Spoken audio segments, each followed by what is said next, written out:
Every step, ping and click builds a portrait of you, and most of it happens without your consent. You walk down a city street and a dozen systems record you.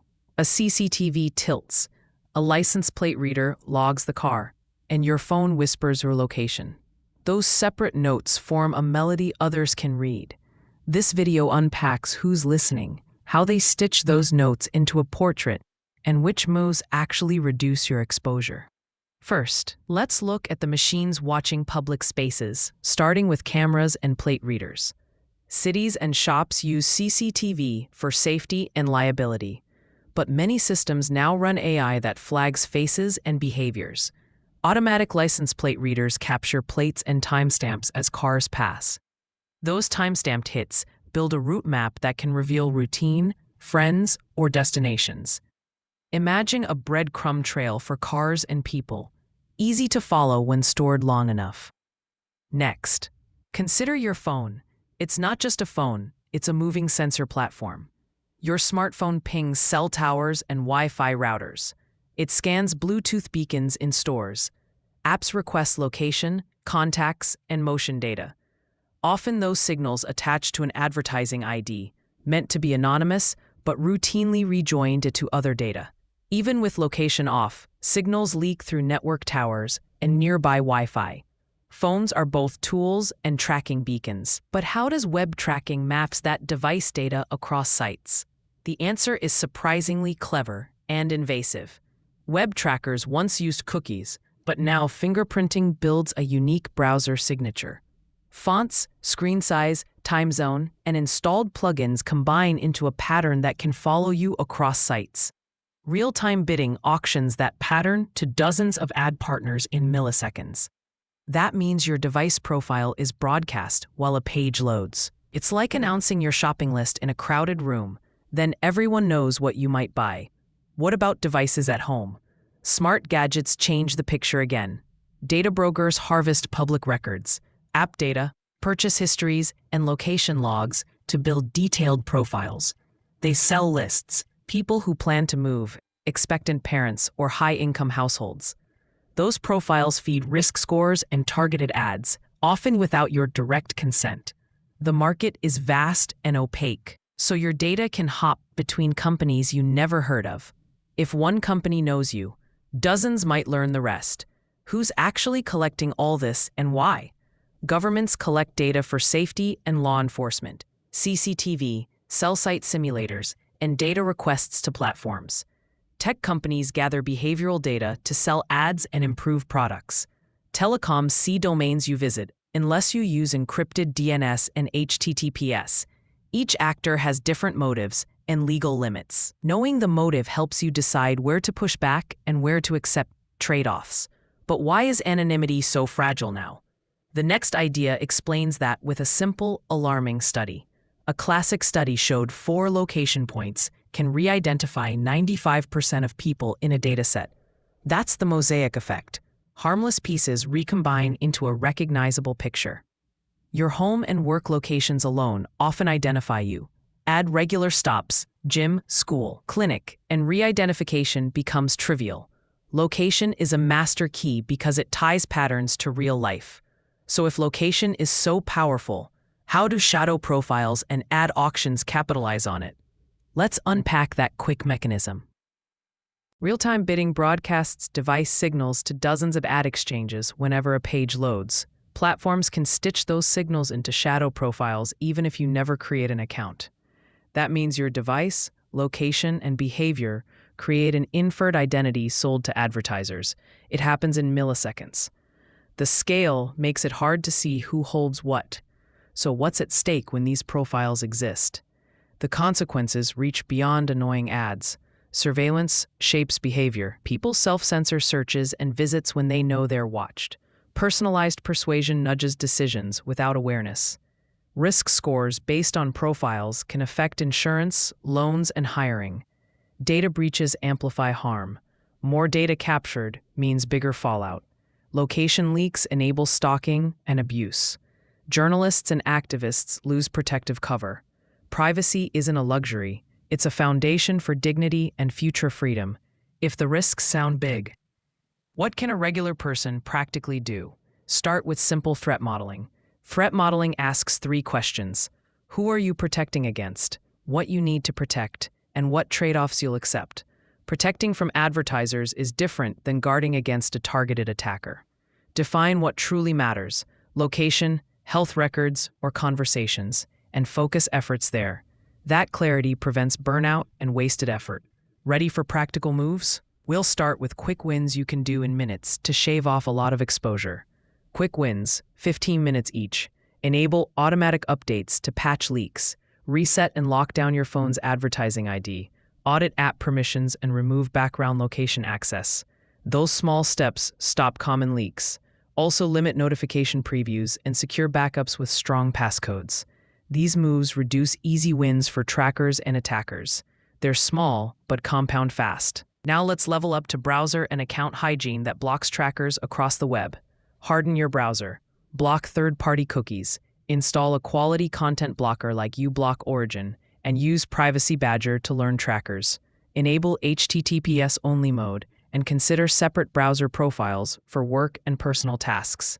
Use a password manager for unique passwords, and turn on 2-factor authentication. Prefer app-based or hardware keys over SMS. Good browser hygiene closes many ad tech doors, but messaging and search need attention too. Let's tackle those next. Tor routes traffic through relays to hide your IP and browsing path. It's slower but powerful for sensitive research. A reliable VPN hides traffic from your ISP, but shifts trust to the VPN provider. The VPN can see your traffic, so choose carefully. Compartmentalize devices. Keep a minimal travel phone for risky trips. Those are not magic solutions, but they significantly raise the cost for anyone trying to track you. Still, practical privacy also means pruning data out of broker databases. Opting out of data brokers is slow but effective. Start with major people search sites and broker lists and request access or deletion where laws let you. U.S. residents in California have broader rights under CPRA. EU residents have GDPR tools. Even partial removal reduces how easily companies can match your records. Over time, this trims downstream profiling and risk scores. Next, smart home defaults you can change right now to stop passive collection. Review smart home device defaults. Disable voice activity sharing, avoid improve with recordings options, and turn off ad targeting. Remove geotags from photos before posting. Disable Wi-Fi and Bluetooth scanning when unnecessary. If a device fails your comfort test, don't connect it. Small switches in settings stop surprising data flow. That leads to the inevitable question: what trade-offs are you willing to accept for these safeguards? Privacy requires trade-offs. Convenience, cost, or features. You might lose some seamless syncing or targeted deals when you limit tracking. That's okay. Choose the friction you can live with. Often, 1 or 2 habits deliver most benefits: a locked phone, strong passwords, and tightened app permissions. Policy and culture matter too. Laws like GDPR and CPRA set guardrails, and choosing privacy-respecting products shifts industry incentives. But which myths about privacy still mislead people? Common myths. I have nothing to hide, but location, health, and finances matter. Incognito makes you invisible. It only clears local history. VPN equals anonymity. It just moves trust. Anonymous data is safe. Mosaics re-identify people. Recognize these myths so you can prioritize real protections. We'll do a short mid-video recap to lock the high-impact moves into memory before the final strategies. Quick recap: surveillance spreads across cameras, phones, browsers, and brokers. Focus on threat modeling, then do quick wins. Updates, permissions, add ID resets. Harden your browser, use a password manager and 2FA, switch sensitive chats to end-to-end encryption, and trim smart home defaults. If needed, add Tor or a vetted VPN and opt out of broker lists. Those layered steps dramatically shrink your digital footprint. Ready for the last piece? How to make this sustainable?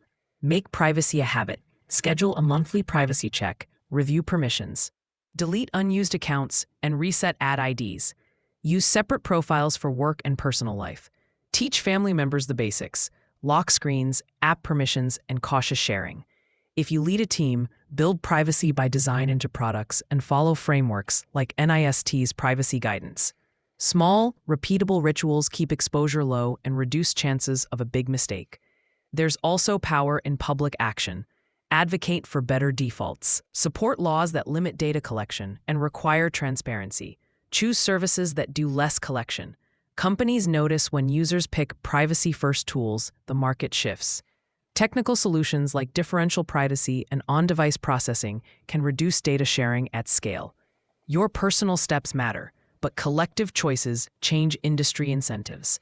To finish, here are the 3 actions you should do in the next 24 hours.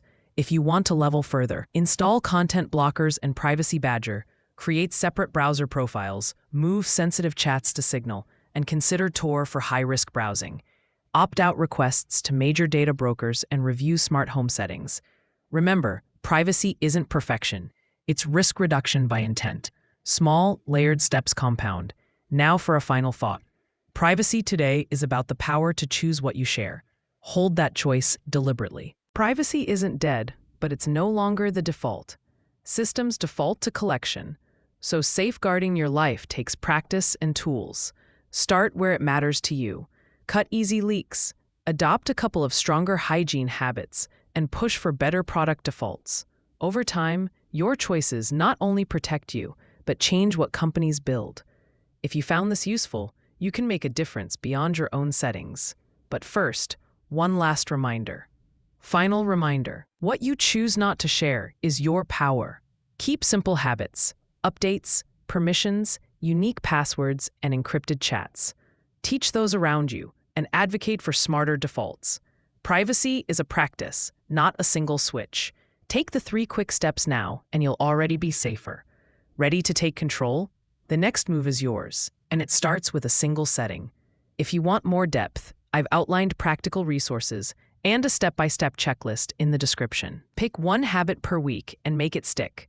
Privacy scales with consistent effort. Thanks for watching. Protecting your privacy is a marathon, not a sprint. You don't have to do everything, but doing something matters. Make your next move now and build a routine that keeps your life yours. If this helped, like the video, subscribe for weekly privacy tips, and comment 1 setting you'll change today so others can learn from you.